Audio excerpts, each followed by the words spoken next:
apostólico profético, ¿no? Apostólico. Vamos a compartir. Bueno, tengo un amigo que estudiamos juntos, ¿no? Que se metió a este movimiento apostólico profético, ¿no? Fue seducido y convencido, ¿no? Y está ahí metido ahí en ese grupo de apostólico profético, ¿no? O Sí, apostólico profético. sí, ¿sigue metido? Sí, se llama José Rachumín. Ah, Es un amigo de estudiamos juntos, un diplomado, una complementación, estudiamos juntos, y ahí me contó que se había metido ahí, ¿no? Al movimiento apostólico profético, ¿no? Y bueno, estábamos debatiendo un poco qué es lo que había pasado con él, ¿no? Cómo se había convencido, ¿no? Qué había pasado para creer en esto, ¿no? mm, Y me contó un poco, más que un fundamento bíblico, me contó su experiencia, ¿no? Su experiencia en cuanto a su participación en un evento apostólico profético, ¿no? Porque dentro de este movimiento la delegación apostólica o la transmisión apostólica, ¿no? O profética se hace a través de la imposición de manos, ¿no? O sea, si usted quiere llegar al grado de apóstol, ¿no? O profeta, le tienen que imponer la mano otro apóstol u otro profeta, ¿no? O otros ujú, apóstoles, otros profetas, para darle lo que se llama la unción apostólica, o sea, una transmisión. transmisión de ministerio, de don, ¿no? Sí, interesante. Dice que él le participó y él no creía, dice, en esas cosas de caídas, no creía nada de eso, ¿no? Y un amigo lo llevó, vamos a ver, pues vamos a escuchar para ver en qué se equivoca. Dice que él fue tocado, fue movido, pasó adelante y ¡pum! Se cayó, no recuerda, el Espíritu Santo lo tomó. O sea, me empezó a contar desde su experiencia, ¿no? Desde su Mm, experiencia a su deseo de participar, ¿no? Ah, ahí está un poco el error de muchas personas que empiezan a participar de este movimiento y otros a partir de la experiencia, ¿no? La experiencia, ustedes saben que tiene que ver con las emociones. ujú, Eh, está mal cómo se inicia, ¿no? Si partimos de la experiencia está mal, pues nosotros nuestra experiencia la tenemos con la palabra, ¿no? O sea, partimos de una experiencia con la palabra, no partimos de una experiencia subjetiva, ¿no? O de alguna circunstancia de imposición de manos o de cosas así, ¿no? O sea, nosotros partimos desde la palabra, ¿no? La palabra toca nuestras emociones, toca nuestra mente y ahí tenemos una experiencia, ¿no? Con la palabra. Eh, y así pues este amigo se pasó para este lado, para el lado oscuro, así lo fastidiamos, pues. Se ha pasado para el lado oscuro arrepiéntete. y está metido en esto, hasta ahora está metido en ese movimiento, ¿no? Un poco extraño Mm, también sus cultos, pero bueno, de ahí vamos a ir comentando un poco cómo hacen sus cultos. Ya, ahora, este es un movimiento, ¿no? Así lo han catalogado dentro del quehacer teológico cristiano evangélico, lo han llamado un movimiento, ¿no? Un movimiento apostólico profético. Ahora, eh, ellos defienden, ¿no? Que este movimiento en algún momento va a llegar a ser parte de la doctrina evangélica, ¿no? O va a ser parte de la confesión evangélica.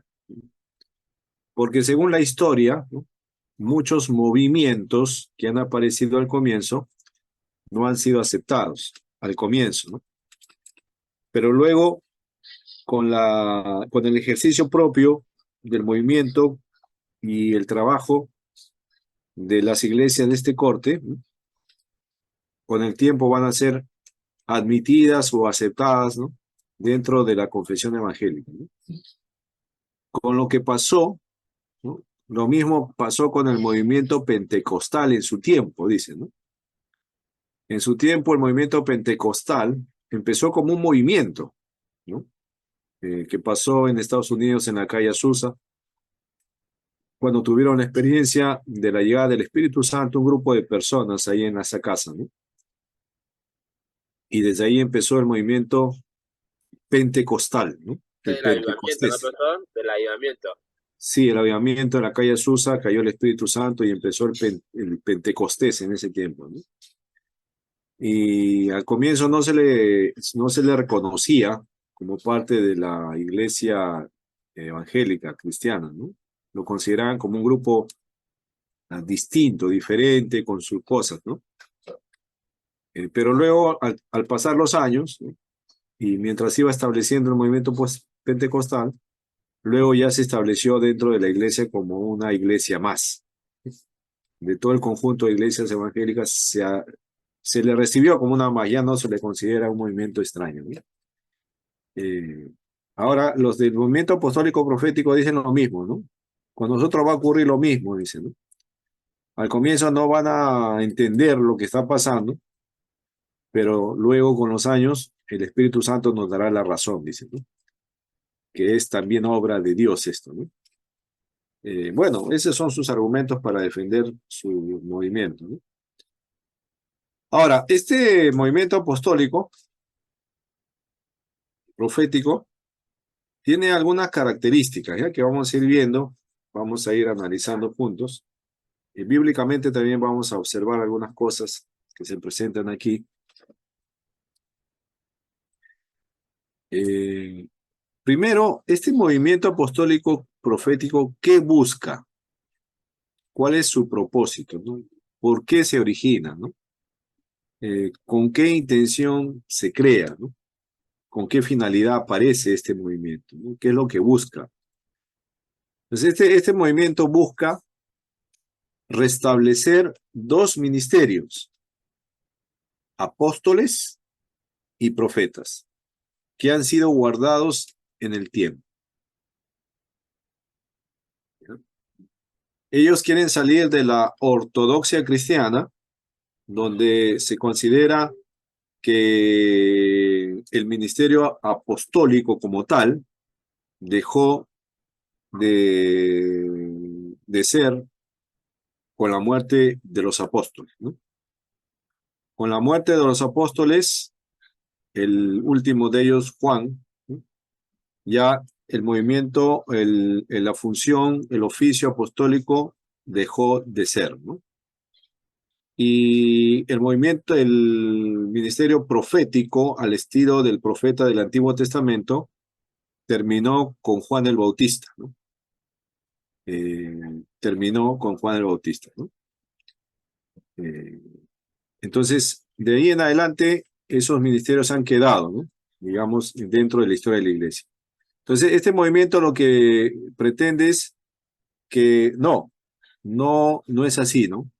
Sino que la iglesia en su desconocimiento ha dejado oculto, ¿no? Sin usar estos dos ministerios, apóstoles y profetas. Entonces ellos quieren restablecerlos, ¿no? Al orden y al ejercicio de la iglesia, ¿no? También este movimiento, perdón, busca restablecer una jerarquía eclesiástica de dirección y gobierno a la iglesia. Este es un punto importante, ¿eh? Este es un punto importante, ¿no? Dentro del movimiento apostólico profético, ya se va a notar claramente que hay una jerarquía eclesiástica, ¿no? Que pretende dar dirección y gobierno a la iglesia, ¿no? ¿De qué tipo es su jerarquía y su gobierno? Es de tipo piramidal. Es de tipo piramidal. Donde hay una cabeza en la parte superior, ¿no? Es tipo piramidal, ¿no? En la parte superior hay una cabeza que gobierna a todo el resto, ¿no? Y esa cabeza es el apóstol, ¿no? Entonces, claramente en este momento se va a distinguir una jerarquía, ¿no? Uno más que otro. Ya esta jerarquía pretende mostrar un nivel de grado superior a otro, ¿no? Así que el apóstol tiene un grado superior a otro ministerio que pueda haber, ¿no? En este caso, el evangelista, el maestro o pastor, ¿no? Estos están subordinados al gobierno apostólico, ¿no? Entonces hay una jerarquía bastante definida dentro de este movimiento, ¿no? Y esta jerarquía está facultada para dar dirección, ¿no? Y para gobernar. Si hacemos una equivalencia, ¿no?, con el movimiento o el gobierno papal de la Iglesia Católica Romana, ¿no?, donde hay una máxima autoridad, que es el Papa, ¿no? El movimiento apostólico profético también está en ese perfil, ¿no?, donde la máxima autoridad, en el caso de la Iglesia, es el apóstol, ¿no?, como máxima autoridad. Entonces hay una jerarquía, recuerde, ¿eh? En este movimiento apostólico hay una jerarquía bastante clara, ¿no? Se busca también establecer el fundamento de la iglesia a base de estos dos ministerios, ¿no? Entonces no solamente hay gobierno, hay dirección, sino también hay fundamento y doctrina. Así que quiere decir que este movimiento pretende poner al apóstol en la cabeza, y no solamente a la cabeza, sino también en el encargado de establecer fundamento de la iglesia. Estamos hablando de doctrina, ¿no?, enseñanza a la iglesia. Son los pilares o columnas de la iglesia, ¿no?, los apóstoles y profetas, ¿no? Entonces, estas tres cosas busca el movimiento apostólico profético, ¿no? Volver a traer el ministerio que se quedó olvidado en el tiempo, establecer una jerarquía eclesiástica de tipo piramidal, donde el que gobierna y dirige es el apóstol, y busca establecer fundamento y doctrina de la iglesia a través del apóstol. O sea, el protagonismo o el eje central gira alrededor del apóstol, ¿no? Eso es lo que busca este movimiento, ¿no? Avanzamos. ¿Cuál es su fundamento bíblico, ¿no? ¿Cuál es el fundamento bíblico que ellos usan para pretender lograr eso, ¿no? Porque ya sabe que toda teología tiene que tener fundamento, ¿no? Si es una teología cristiana, o aparentemente cristiana, tiene que tener fundamento bíblico, ¿no? Vamos a ver cuál es el primer fundamento. A ver, Efesios 2, 19, 20. Vamos a leer Efesios 2, 19, 20, ¿eh? A ver, ¿quién lo puede leer? Alguien que quiera leer. Amén, pastor. Adelante. Así que ya no sois extranjeros ni advenedizos, sino conciudadanos de los santos y miembros de la familia de Dios, edificados sobre el fundamento de los apóstoles y profetas, siendo la principal piedra del ángulo Jesucristo mismo. Ya, entonces este es su fundamento bíblico, ¿no?, sobre el tema del fundamento en la iglesia, ¿no?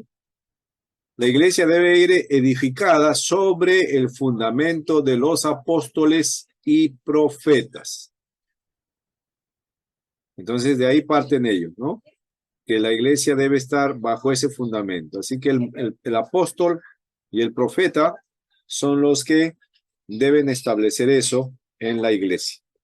Cita bíblica, Efesios 2, 19 y 20, ¿no?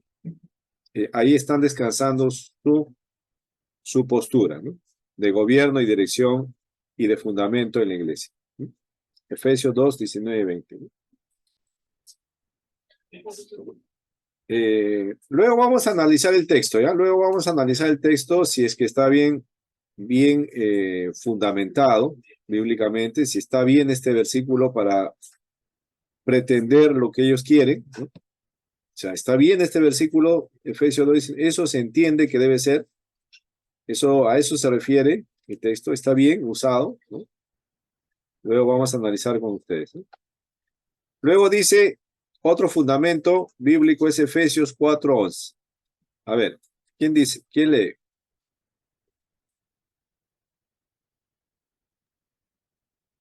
Efesios 4:11. Ahí está, sí. Ya. Y él mismo constituyó a unos apóstoles, a otros profetas, a otros evangelistas, a otros pastores y maestros. Muy bien, ¿no? Entonces ellos leen a partir de Efesios 4:11 que el orden que Pablo está dando es un orden jerárquico, ¿no? No es una mención de varios ministerios sin orden jerárquico, sino ellos consideran que acá hay un orden, ¿no? Que primero son los apóstoles, luego los profetas y luego los evangelistas, pastores y maestros. O sea, ven en este versículo ven un orden, ¿no? De jerarquía, de nivel, ¿no? Uno es más alto que el otro.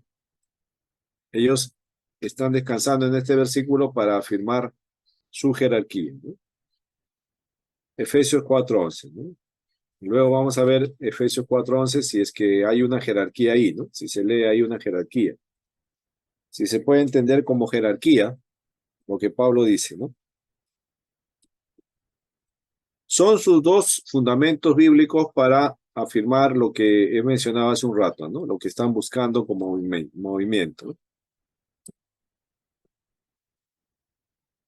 Entonces, considerando esto, ellos establecen una estructura, ¿no? Que debe tener este movimiento profético en la iglesia, ¿no? Como máxima autoridad jerárquica, gobierno, dirección, fundamento, es el apóstol, como máxima autoridad y en primer nivel.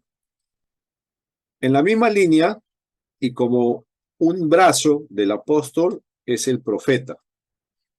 Están en el mismo nivel, pero es un brazo de ayuda al apóstol, ¿no? Profeta y apóstol. Quiere decir, mi amado hermano, que en este movimiento, para que pueda funcionar, ¿no? Para que pueda orgánicamente funcionar, estructuralmente funcionar, es necesario la presencia de dos personajes, ¿no? El apóstol y el profeta. O sea, no puede haber una iglesia que demande ser apostólica y profética donde solamente haya un apóstol o donde solamente haya un profeta. No, necesariamente tiene que estar el apóstol y profeta. Si no, no entra en este cuadro orgánico que ellos están presentando. Así que la estructura dentro de este movimiento es que hay un apóstol y un profeta vinculados. Trabajan de la mano, ¿no? El apóstol dirige y el profeta es el que trae palabra y revelación de Dios, ¿no? Es como en una especie ¿cómo se llama? De figura del Antiguo Testamento, ¿no? Donde el rey siempre tenía un profeta. ¿Recuerdan, no? En el Antiguo Testamento, el rey siempre tenía un profeta que lo guiaba, ¿no? Y le advertía o le llamaba la atención cuando se salía del pacto, ¿no? Entonces el profeta tenía una función de dirigir al rey para que gobierne bien, ¿no? Hacerle recordar su compromiso con Dios, etcétera, etcétera, ¿no? Esa era la figura, ¿no? Rey, profeta, ¿no? Para el gobierno, ¿no? En este caso, se toma la misma figura del Antiguo Testamento, pero en un sentido apostólico y profético, ¿no? Esa es la estructura. Entonces, en un primer nivel están estos dos personajes, ¿no? o dos ministerios que le llaman, ¿no? En un segundo nivel, debajo de ellos, y en la misma jerarquía, los tres, ¿no? Vendrían a estar los tres ministerios que siguen, ¿no? Evangelistas, maestros y pastores, ¿no? Ellos están debajo de la cobertura de los apóstoles y profetas. Entonces, iglesia que tiene evangelista, tiene maestro, tiene pastores, pero no tiene apóstoles ni profetas, no es una iglesia de este tipo, ¿no? Necesariamente tiene que haber apóstoles y profetas. Es requisito indispensable que haya eso, ¿no? Así que los demás ministerios están sujetos al ministerio apostólico. ¿Ya? Los pastores, maestros y evangelistas no se mueven sin la dirección del apóstol. Es el que da la cobertura, es el que da la guía, establece el orden y el gobierno, ¿no? El apóstol. Dentro de los ministerios que se menciona en Efesios, ¿no? Apóstoles, profetas, evangelistas, maestros, pastores. Esta es la estructura que se presenta dentro de este movimiento. Y debajo de ellos, ¿quién está? Está la iglesia. O sea, debajo de los 5 ministerios, ¿no? En esa jerarquía, debajo está la iglesia, ¿no? Siendo pastoreada, guiada, cuidada, alimentada, ¿no? Por 5 ministerios, ¿no? Esta es una estructura que se presenta en el movimiento apostólico profético, ¿ya? Ahora, si comparamos un poco la estructura piramidal que le estaba diciendo, de cómo también se puede entender la jerarquía, podemos hacer la gráfica con una pirámide, ¿no? Y en la cabeza de la pirámide, en la punta de la pirámide, va los apóstoles. Los apóstoles como principales en esta jerarquía, ¿no? Como primeros. Segundo vendrían los profetas, pero en el mismo recuadro, o sea, en el mismo nivel, ¿no? Van vinculados, van de la mano, ¿no? Apóstoles y profetas. Debajo de ellos aparecerían los evangelistas, ¿no? Debajo los pastores y debajo los maestros, ¿no? Y al final, el pueblo, la iglesia, ¿no? Entonces hay un orden en esta estructura piramidal que apunta directamente al ministerio apostólico y profético, ¿no? Y todo lo demás que está bajo su cobertura, ¿no? Entonces digamos, ¿no? Digamos que en la iglesia de Carlitos, ¿no? De Carlito García, ¿no? Carlito García, digamos, asume esta estructura, ¿no? Se deja seducir por el movimiento apostólico profético, lo convencen, ¿no? Y él adopta este sistema, ¿no? Este sistema de iglesia, este sistema de gobierno, ¿no? Carlito Profeta. ¿Sí? Entonces, ¿qué pasa? Pero jeta, pura jeta. ¿Qué pasaría, no? ¿Cómo sería la figura? Primero va un apóstol, va a visitar la iglesia, ¿no? Un apóstol va con su profeta a visitar la iglesia, ¿no? Y a ver qué ministerios hay, pues, ¿no?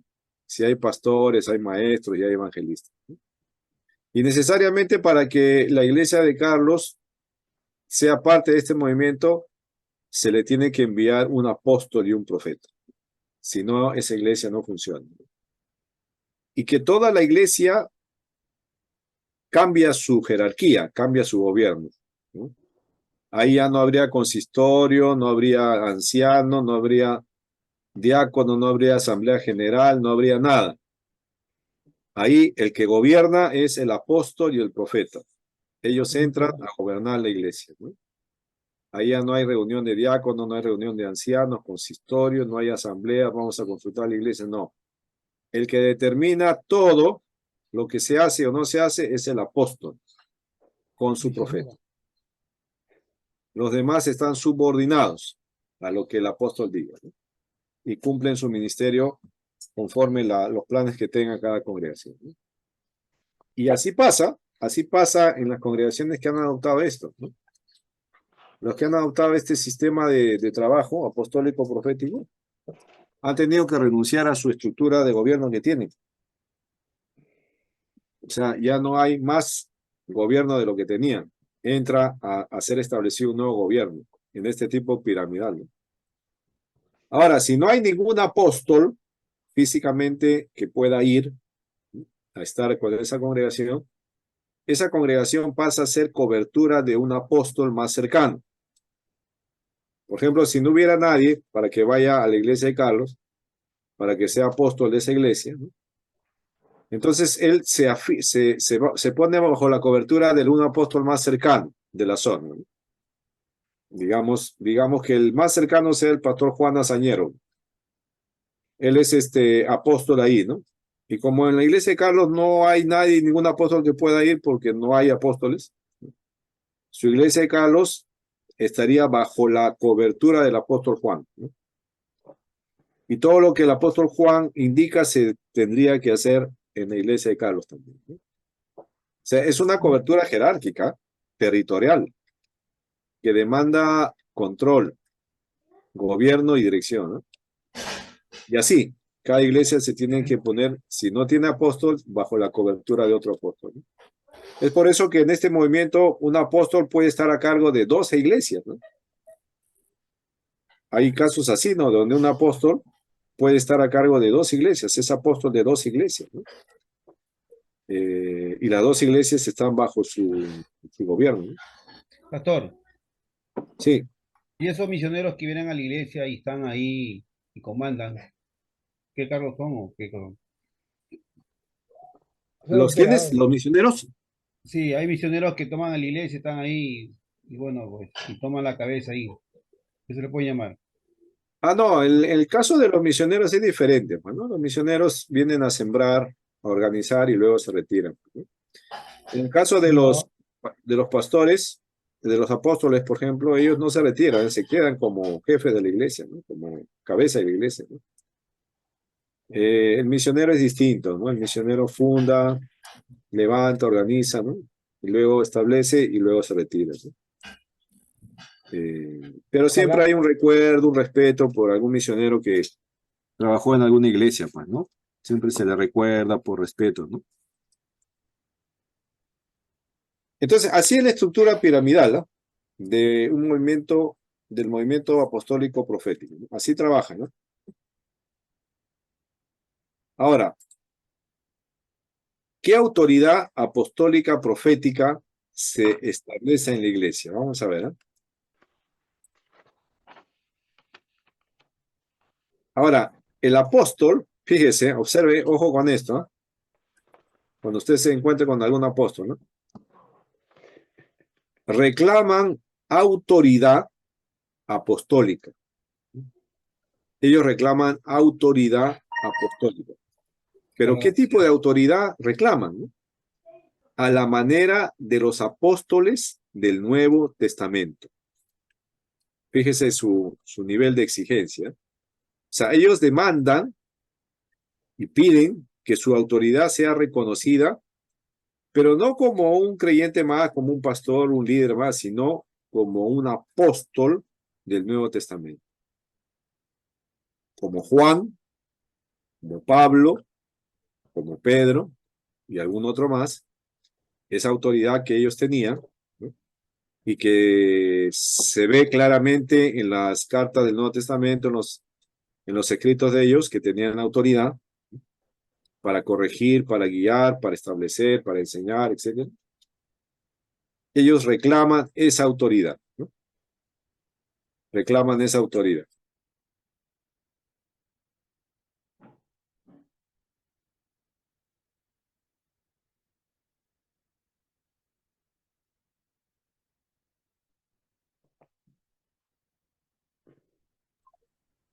Ellos reclaman la autoridad que tenían los apóstoles del Nuevo Testamento. Qué atrevidos, ¿no? Qué atrevidos, ¿ah? O sea, reclamar una autoridad que no ha sido delegada, ¿no? O sea, es una autoridad bastante de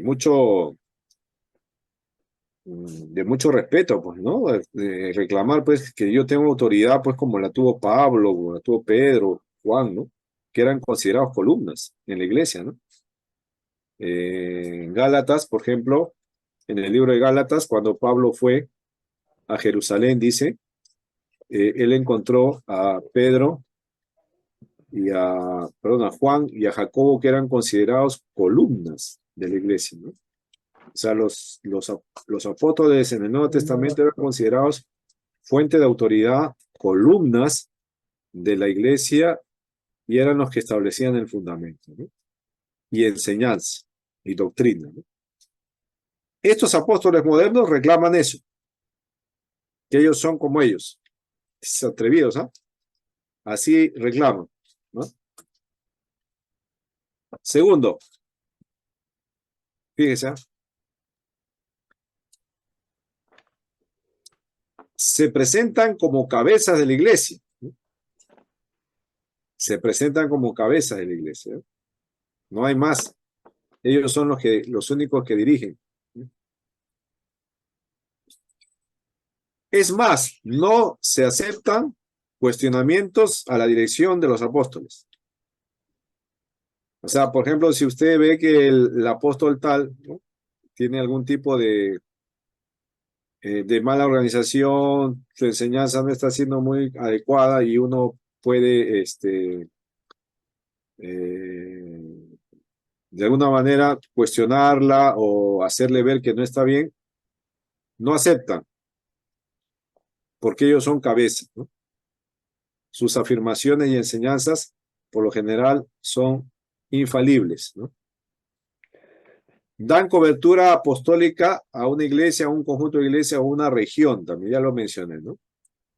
No solamente a una iglesia, a varias iglesias, sino a una región, ¿no? Por ejemplo, si en Ventanilla no hay ningún apóstol, ¿no?, y hay varias iglesias que quieren ser parte del movimiento, entonces el apóstol que esté se vuelve apóstol de toda Ventanilla, ¿no? Interesante, ¿eh? Cómo se van organizando estos del movimiento. Interesante y es muy peligrosísimo. Sí, y están bien organizados, ¿ah? Están bien organizados, ¿no? O sea, su aparato, su organigrama está bien desarrollado, bien ordenado, ¿no? Sus afirmaciones son autoritativas y libres de discusión, ¿no? O sea, como dije hace un momento, ¿no? Son autoridad. Lo que dice el apóstol es autoridad, ¿no? Y no es factible a discusión, ¿no? Ni a cuestionar, ¿no? Se hace, ¿no? Una autoridad bastante delegada, tiene una autoridad bastante firme y una autoridad amplia tiene, ¿no?, en todo este gobierno de estos movimientos, ¿no? Esto sí es peligroso, ¿ya? Dice, son portavoces de revelaciones de Dios extracanónicas, ¿no? Ellos pueden traer palabra de Dios, revelación directa, que no está incluida dentro de la Biblia, ¿no? Ellos pueden traer nueva palabra de Dios. ¿Por qué? Porque reclaman la autoridad apostólica del Nuevo Testamento, pues, ¿no? Y como los apóstoles del Nuevo Testamento establecían enseñanza y doctrina como fundamento de la iglesia, ellos reclaman también tener esa misma autoridad y por consiguiente pueden establecer nuevas revelaciones de Dios, ¿no?, que no están necesariamente incluidas en la Escritura, ¿no? Pues aquí viene un poco el peligro, ¿no?, de pretender traer una palabra directa que Dios le ha revelado, ¿no? Ahí viene lo peligroso, ¿no?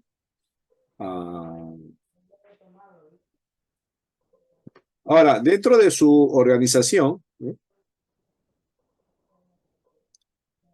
hay una distinción en los apóstoles también, ¿no?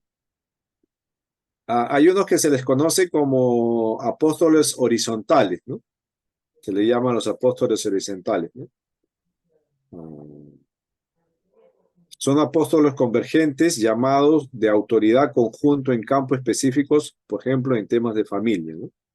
Apóstoles embajadores, ministerio itinerante de catalización, apóstoles movilizados, autoridad para poner a trabajar ciertos segmentos del cuerpo de Cristo, como educación, misiones y otros.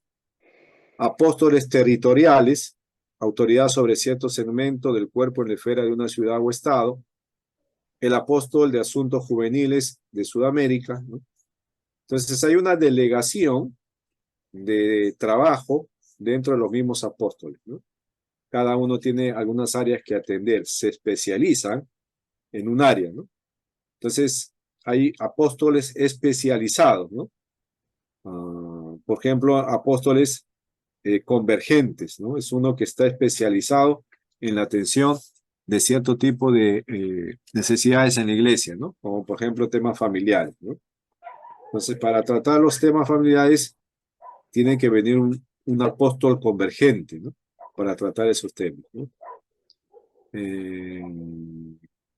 Para trabajar, a poner a trabajar al cuerpo de Cristo, ¿no? En misiones, servicio, educación, son los apóstoles movilizados, ¿no? Y así, ¿no? O sea, hay también distinción dentro de los apóstoles, ¿no? En cuanto a su función, ¿no? Los apóstoles verticales, ¿no? Son apóstoles eclesiales. Son los que tienen autoridad sobre el número de iglesias, ¿no? Apóstoles funcionales, ¿no? Ministerios en esferas específicas. Apóstoles de equipo. Ministran en conjunto con otros apóstoles. Apóstoles congregacionales. Pastores que pastorean iglesias grandes, ¿no? Apóstoles congregacionales. Entonces, hay una distinción bastante ocurrente, ¿no? En los apóstoles, ¿no? Toman diferentes acciones. Y tiene que ser así porque en sus afirmaciones anteriores ellos reclaman pues, la autoridad de gobierno, ¿no? Entonces, a reclamar la autoridad de gobierno tienen que dirigir la iglesia, ¿no? Entonces, ¿cómo lo dirigen? Estableciendo categorías o funciones, ¿no? Este apóstol para acá, este apóstol para allá, este apóstol de acá, este apóstol acá, este apóstol de acá, ¿no? Y así se van organizando, ¿no? Dentro del movimiento. Ahora, cuando usted converse con algún apóstol, ¿no? De este movimiento, él le va a decir que efectivamente los apóstoles del Nuevo Testamento ya terminaron con la era en el primer siglo, ¿no? En la era de la iglesia, en el siglo I, ¿no? Ellos hacen una distinción entre los apóstoles del Nuevo Testamento y los apóstoles modernos, que son ellos, ¿no? Ellos consideran que efectivamente Jesucristo, el Cordero, tuvo 12 apóstoles, ¿no? Y que los podemos encontrar en los registros del Nuevo Testamento y que estuvieron con él, presenciaron su resurrección, ¿no? Fueron directamente testigos oculares de la obra de Cristo, ¿no? Fueron delegados en la Gran Comisión, etcétera, etcétera. Ellos no pertenecen a ese tipo de apostolado, de los apóstoles del Cordero, sino ellos se autodenominan apóstoles del Espíritu, ¿no? ¿Quién los eligió a los apóstoles del Cordero? Cristo mismo, ¿no? Él los eligió para que hagan su función. ¿Quién elige a estos apóstoles, ¿no? Porque alguien los debe haber elegido. O sea, ¿quién eligió al primer apóstol para que sea apóstol, ¿no? Entonces ellos, ¿cómo pueden argumentar que es apóstol? ¿Quién te eligió como apóstol, no? ¿Quién te delegó ese ministerio, ¿no? ¿Quién te lo dio? Entonces, para que ellos puedan afirmar que han recibido eso de parte de Dios, ellos dicen que sí, efectivamente el Cordero quedó con sus 12 apóstoles, pero los nuevos apóstoles han sido llamados por el Espíritu Santo, ¿no? Y se autodenominan apóstoles del Espíritu, ¿no? Los apóstoles contemporáneos. Entonces hay una distinción ahí, hermano, ¿no? Porque cuando usted le pregunta quién te ¿tú por qué te autodenominas apóstol, no? ¿Quién te ha dado esas credenciales, no? ¿Quién te ha llamado a ti, no? Si tú no has sido, tú no has estado, no has sido testigo ocular del Cordero, ¿no? Tú no has sido llamado por el Cordero mismo, ¿no? Ellos mencionan que el que les ha llamado es el Espíritu, ¿no? Y por eso parte de una experiencia, ¿no? Todo esto, para ser nombrados apóstoles, ¿no? ¿Cómo son nombrados? Parte de una experiencia, ¿no? Tú siendo pastor de una congregación, participa en estas reuniones que hacen, ¿no? Y llaman para que reciban pues el don de apostolado y oran por ti, tienen su experiencia, dice ahí, y ya recibes el don del apostolado, ¿no? Y te ordenan como apóstol y todo. Esto es una historia ahí, ¿no? Entonces hay esa distinción ya entre los apóstoles del Cordero y los apóstoles del Espíritu, ¿no? Vamos a revisar un poco los comentarios sobre los pasajes que este grupo menciona, ¿no? Hay unos pasajes que son importantes revisar y los comentaristas qué dicen sobre este pasaje, ¿no? Recuerdan el primer pasaje, ¿no? Efesios 2, 19 y 20, ¿no? Dice, así que ya no sois extranjeros ni advenedizos, sino conciudadanos de los santos y miembros de la familia de Dios, ¿no? Edificados sobre el fundamento de los apóstoles y profetas, siendo la principal piedra del ángulo Jesucristo mismo, ¿no? Entonces ellos ven ahí en Efesios que hay un fundamento o una base para afirmar todo lo que he mencionado, ¿no? La iglesia se debe edificar sobre el fundamento de los apóstoles y profetas. Ahí está, Efesios 2, 19 y 20 lo dicen, ¿no? ¿Qué dicen algunos comentaristas bastante reconocidos sobre la interpretación de este versículo, ¿no? Vamos a ver. Juan Wesley, ¿no? Notas explicativas del Nuevo Testamento. Estoy citando a Juan Wesley ya un poco bastante atrás como un primer comentarista, ¿no? Dice, como la fundación sostiene el edificio, así la palabra de Dios declarada por los apóstoles y profetas sostienen la fe de todos los creyentes. Dios echó el fundamento por medio de ellos, pero Cristo es la piedra principal de la fundación. Entonces está hablando, ¿no? Que lo que los apóstoles establecieron y profetas establecieron es lo que sostiene a la iglesia, la enseñanza apostólica. ¿De qué apóstoles? De los apóstoles que estuvieron con Cristo. A ese fundamento se refiere, ¿no? No al fundamento de los ministerios apostólicos, ¿no? Como ellos lo quieren ver, ¿no? Sino al fundamento que fue echado en un primer momento por los apóstoles que estuvieron con el Señor Jesús, ¿no? Eso es lo que dice Juan Wesley. Ahora, fíjese lo que dice otro comentario del Nuevo Testamento de Matthew Henry, ¿no? Ya usted conoce, creo que lo tiene también ese libro, es un compendio bastante grande sobre el comentario al Nuevo Testamento y a este tema de Efesios. ¿Qué es lo que dicen, no? Dice, la iglesia es comparada con un edificio. Los apóstoles y profetas son la fundación de ese edificio. Aunque podemos llamarle fundamento secundario, porque Cristo mismo es el principal fundamento, pero debemos entenderlo en referencia a la doctrina entregada por los profetas del Antiguo Testamento y los apóstoles del...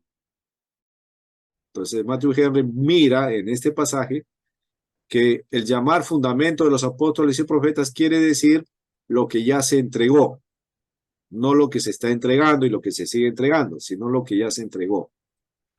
Lo que dejaron los profetas del Antiguo Testamento y lo que dejaron los apóstoles en el Nuevo Testamento, ¿no? Las bases del edificio de la iglesia, ¿no? Como segundo fundamento, porque el principal es Cristo, ¿no? Entonces, bíblicamente, hermenéuticamente, ¿no? Honestamente, sinceramente, Efesios 2, 19, 20 no está hablando de una continuidad de establecer fundamentos, ¿sí?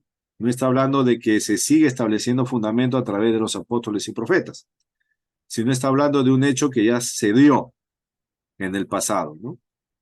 Cuando la iglesia empezó a establecer sus bases por la doctrina apostólica y la enseñanza de los profetas, ¿no? No sé si usted coincide con lo que dicen los comentaristas, ¿no? Sobre Efesios 2, 19 y 20. ¿Cómo lo ve? Sí, pastor, Sí, está claro. Ujú. justamente estábamos viendo ya en las clases anteriores que, Sí, por ejemplo, a veces quieren separar el antiguo del nuevo, no lo quieren separar, ¿no? Pero en realidad antiguo y nuevo se complementan, porque los dos hablan de Cristo, o sea, el antiguo y el nuevo es Jesucristo. Entonces, lo que dice el texto es lo mismo, ¿no? Que el fundamento de los profetas y de los apóstoles es uno solo, Jesucristo. ya, muy bien. Y que es un hecho ya Antes, ejecutado, ejecutado, sí, ya se ejecutó. ya se dio. O Así sea, es. ya no se sigue dando fundamento, porque los apóstoles y profetas de este tiempo piensan que ellos tienen la misma autoridad que las tuvieron los primeros apóstoles en establecer doctrina para la iglesia. Ahí hay que hacer el Apocalipsis, ¿ve, pastor? Donde dice que ya no hay más revelación, no podemos ni agregar ni quitar. Claro, ¿no? Entonces, pero donde ellos se sostienen, Efesios 2, 19 y 20, en un consenso, en un análisis bastante juicioso, ¿no? Correcto, se lee esto, ¿no? Yo he citado a Juan Wesley y Matthew Henry, ¿no? Pero todos los demás comentaristas, sin excepción, ¿no? Expresan la idea similar, ¿no? De que el fundamento ya fue echado y que ese fundamento es la enseñanza de los profetas del Antiguo y las enseñanzas de los apóstoles en el Nuevo. Y de ahí ya quedó el fundamento. Ya no hay más que echar, ¿no? Entonces, su interpretación de ellos, del movimiento apostólico profético, no está correcta, en este sentido, por lo menos, de la Efesios 2, 19 y 20, ¿no? Hermenéuticamente, exegéticamente, no está bien el fundamento. Vamos a ver el otro, ¿eh? Vamos a ver otro pasaje. Ay. ¿Dónde está el otro? Ahí en medio.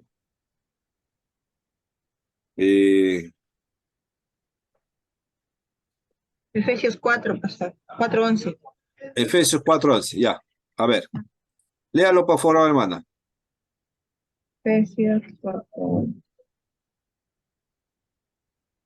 A ver, dice así. Y él mismo constituyó a unos apóstoles, a otros profetas, a otros evangelistas, a otros pastores y maestros. Ya. El movimiento dice que en este pasaje se puede observar que hay una distinción de jerarquía entre uno y otro. Quiere decir que cuando Pablo menciona que primero estableció apóstoles, está hablando de que hay una jerarquía, no un orden, sino una jerarquía, un nivel de ser superior al otro. A ver, ustedes que ya han leído y han analizado todo Efesios, ¿cuál sería su comentario de este pasaje? ¿Qué es lo que este pasaje quiere decir?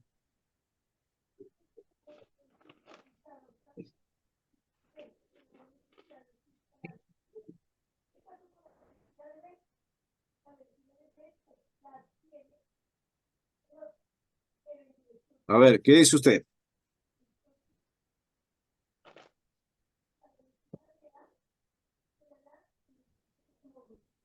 Obsérvelo bien y fíjese si hay alguna jerarquía ahí.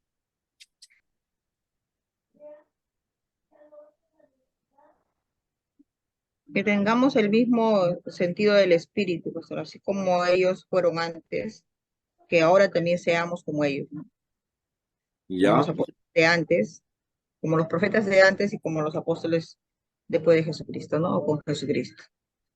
ya. Pero hay un orden ahí, hay alguien que sea mayor que otro.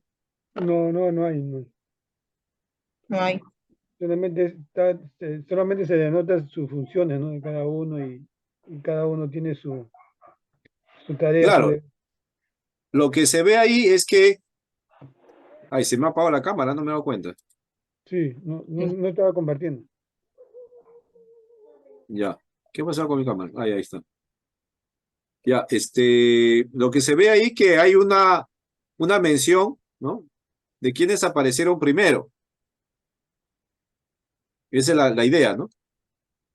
Primeramente puso Dios apóstoles, ¿no? Claro, Mm. los apóstoles fueron primero, ¿no?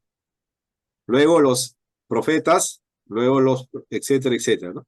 Hay una cuestión de cronología, ¿no? Quiénes aparecieron primero, ¿no? Y en ese orden. Pero no está estableciendo ninguna jerarquía de grado de superioridad, ¿no?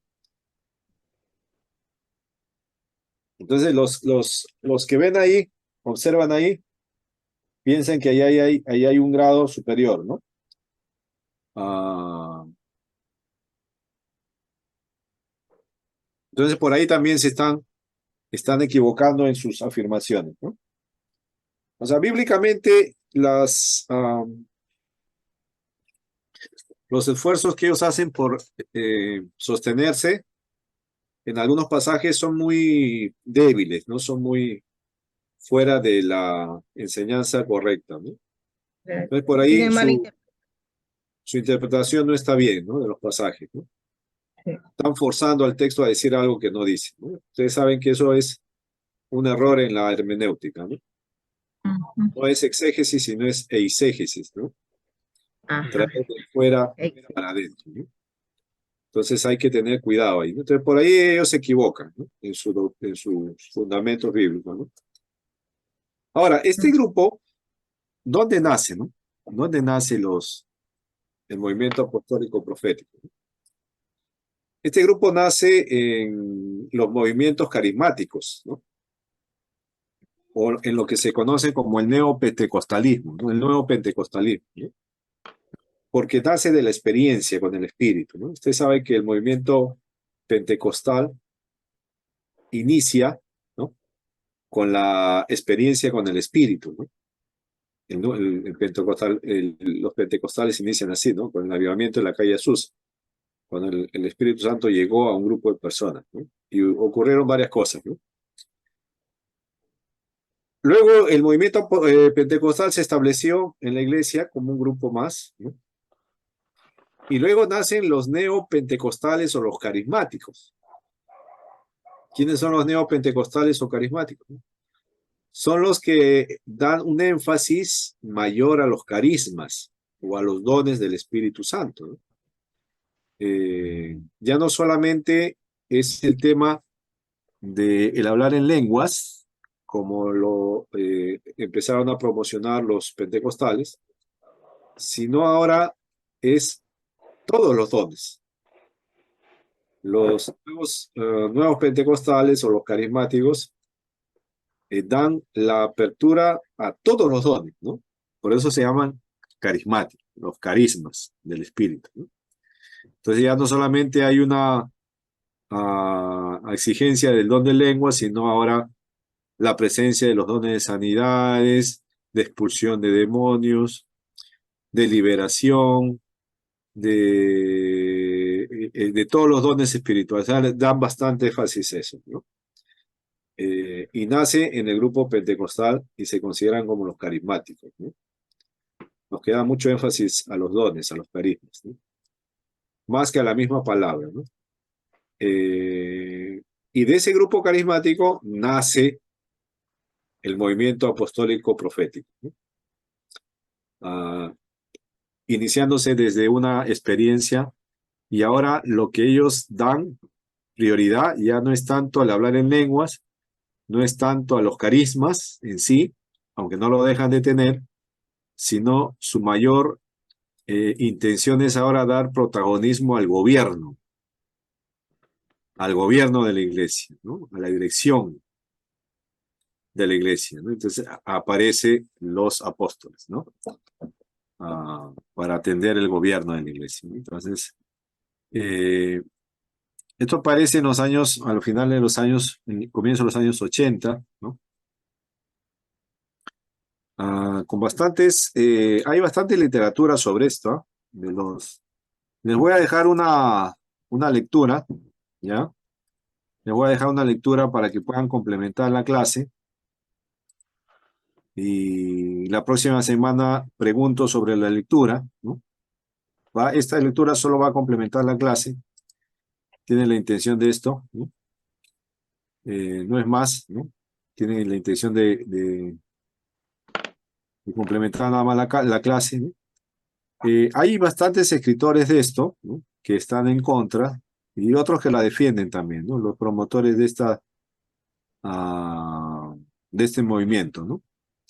Por ejemplo, uno de los representantes de este movimiento, bastante conocido en América, es John Eckhart, ¿no? Que escribe un libro, ¿no? El movimiento apostólico, ¿no? Donde ahí se expresa ampliamente sobre lo que está pasando, ¿no? Y el nuevo despertar de la iglesia, ¿no? Él lo llama así, al movimiento apostólico profético lo llama el nuevo despertar de la iglesia, ¿no? John Eckhart es uno de los líderes de este movimiento, ¿no? Vamos a leer algo de lo que dice él y luego vamos a debatirlo, vamos a ver qué es lo que dice, ¿no? Para ver en qué están sus errores, ¿no? Y así como él, también hay otros, ¿no? Que escriben sobre este tema, ¿no? Que también vamos a comentar algo más, ¿no? De todo esto. Muy bien. Entonces, hasta ahí nos quedamos con el movimiento apostólico profético. Pastor John Eckhart, ¿cómo se llama el título del libro? El movimiento apostólico. Ya. ¿Y para leer? Y voy a leer, yo le voy a mandar lo que tienen que leer, ¿ya? En el grupo de la sala de alumnos, creo que es el grupo donde se Sí. envía la información, o donde hay un grupo nuevo o no. No, ahí, pastor. Ya, en la sala de alumnos voy a enviar la lectura, ¿no? Es una lectura breve, no es muy larga, no se asusten, ¿no? Es no todo libro, secciones del libro nomás para que puedan leerlo de a pocos, ¿no? Ya. ¿Alguna pregunta? Mm, ¿Todo está claro?